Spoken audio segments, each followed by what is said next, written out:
Hey everybody, welcome back to GOLFTEC's channel. I am Hannah Gregg, professional golfer and GOLFTEC ambassador. Check this out.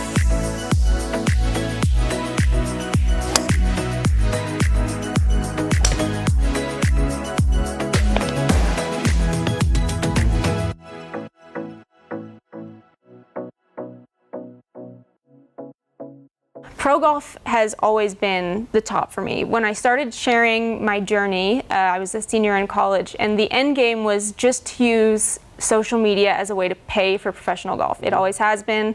The day that I find the funding to just do it all, I will turn off my Instagram or give it to someone else or whatever.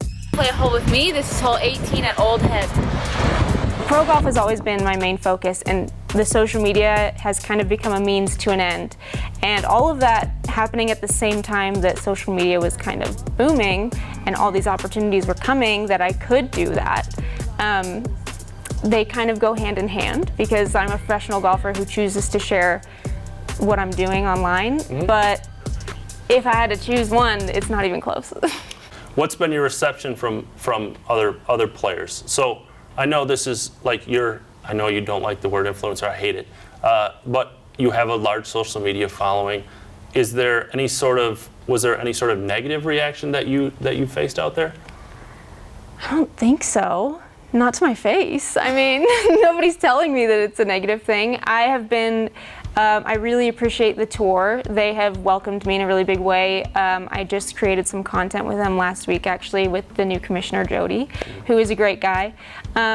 So I feel like there hasn't really been anything negative. A lot of girls ask me how to do it, which I'm so down to talk about, to share, because I just think it's such a huge opportunity for women you're already traveling, you're doing all these cool things, why not just share it? And a lot of them do share it with like family and friends. So if they're comfortable sharing it with more people, I just don't see why not.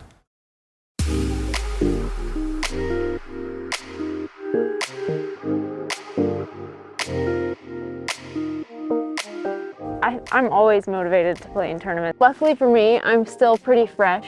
Like as a professional golfer, I haven't been doing this for 10 years or something. So I'm still pretty fresh and energized and just like excited for all of this stuff. For myself, I've learned that I play my best golf kind of coming from an attitude of just gratitude to be there and happiness and positivity. So I know some people would rather be amped up and all that stuff, but that's just kind of my strategy. Do you have a timeline where you have to be? I ask this to every pro golfer, like, I have to be X or Y or Z on this year or this month in order to keep this going, or what is that process like? Yeah, so I set a goal for myself when I graduated college back in 2018, and my goal was to have LPGA Tour status by the time I was 30, because I just felt like that would mean that things are moving in the right direction. I don't need to be, a LPGA Tour winner. I didn't have to be winning a major or something like that, but I would like to know that I'm moving towards having my card by the time I'm 30. I'm 27 now. And I think that still is a pretty good timeline for my goals. I have, 1-year goals, 5-year goals, whatever it may be. But I have a lot of other goals too. I mean, just seeing the progression that I've made, like I said, I was a late bloomer, I'm a late starter, whatever. Having Epson Tour status in my 3.5 season as a pro is a sign to me that things are moving in the right direction.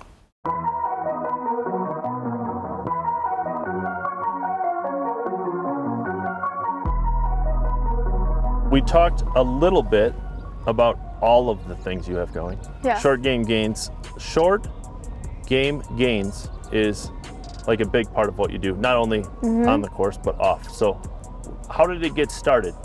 So in 2020, Frederick and I got separated basically. He had to go home to renew his visa, and he was stuck in Sweden that entire year because all the embassies closed. So there was almost no tournaments for him to play in.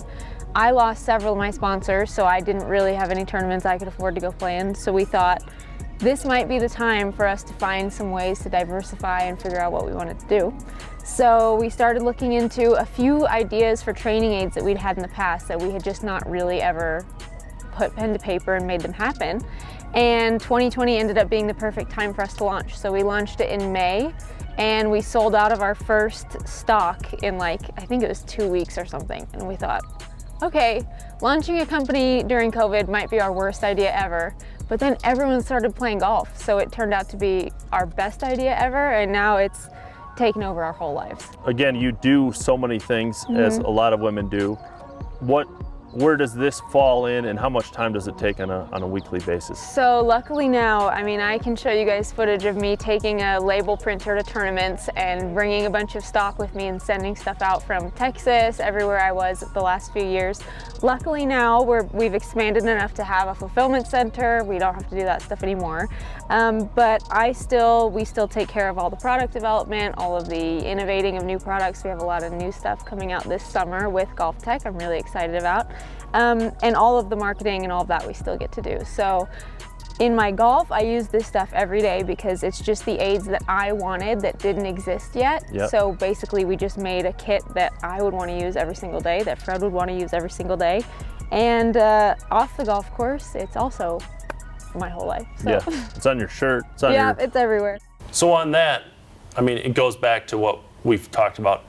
You've talked about a lot. There isn't money in women's golf. Women don't generally stay in pro golf because it's impossible to financially. But on the men's side, I think the stat's old, but it was like 5.5 years to get to the PGA Tour.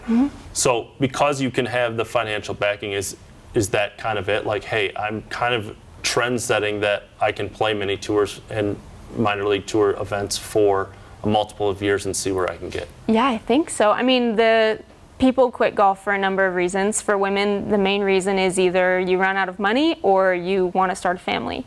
And I'm not like seeing myself starting a family anytime soon. No hate or anything to the women who want to do that. I think it's awesome. But for me, I'm kind of focused on this right now. So in that way, it's kind of just, okay, as long as I have the funding and I feel like things are moving in the right direction, I'm going to do it as long as I can. What would you change about women's golf to open those doors a little bit? I would love to see Mondays come back. I know that the tour has said it's because kind of a lack of manpower to run them. I know it takes a ton of work to do those things, and you have to have people traveling from the event to the next event early and all of those things. I would love to see Mondays. Just to be clear, put the PGA, the section on it. It takes like 3 people. Yeah. You know, it's not it takes a lot of admin work, I understand, so I would love to see those come back. I think it would be a huge opportunity for girls who maybe didn't get through stage 1. And I would love to see some sort of top 20 rule like they have on the Corn Ferry, where if you play well, if you Monday in and you play well, you get into the next event automatically. I don't think we currently have that. And then there's also the 3 wins rule. So I think on Corn Ferry, if you win 3 times, you get full membership to, maybe not full membership, but membership to the PGA Tour. And we don't have that. So someone like Gabby Ruffles, who literally could get that this year, I would like to see her move up into the LPGA. I understand why they protect their players. Women's golf is a different landscape now than it was then. I hope some of it changes, but yeah, those are just my 2 cents. Hey up.